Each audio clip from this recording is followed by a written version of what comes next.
ఎకరాలు ఉన్న కుటుంబంలో పుట్టింది. కేసీఆర్ గారు పుట్టినాడే 100 ఎకరాలు ఉన్న కుటుంబంలో పుట్టింది. కాబట్టి 100 ఎకరాల భూముల కుటుంబం 100 ఎకరాల భూములు ఉన్న కుటుంబం పుట్టింది కాబట్టి పెన్షన్ వేసి మనం అడగలేకపోతున్నాం.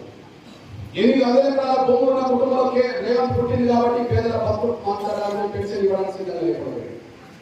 కానీ వ్యవసాయ కూలి కుటుంబంలో కూలి గుడిసెలో చెప్పులు కుట్టుకునే కుటుంబంలో కొంతకాలం రిక్ష దగ్గర కుటుంబంలో నేను పుట్టాను కాబట్టి మన పేద బాధ తెలుసు పెన్షన్ మీద ఆధారపడే వాళ్ళ బాధ. మాది వరంగల్. నా చిన్నతనంలో మా కుటుంబాన్ని నేను పోషించుకోవడానికి నా భార్య పిల్లల్ని పోషించుకోవడానికి మా ఊర్లో రిక్ష దొరికింది. నేను ఆటో రిక్షా నడిపాను. కొంతకాలం ట్రాక్టర్ డ్రైవర్గా పనిచేశాను. పండ కొట్టాను. చెప్పులు రిపేర్ చేసుకుంటూ బతికిన రోజులు ఉన్నాయి. కూలినాలు చేసుకున్న రోజులు ఉన్నాయి. నాకు పేదరికం తెలుసు, ఆకలి బాధలు తెలుసు. మా తల్లి మొన్నటి వరకు బతికినంత కాలం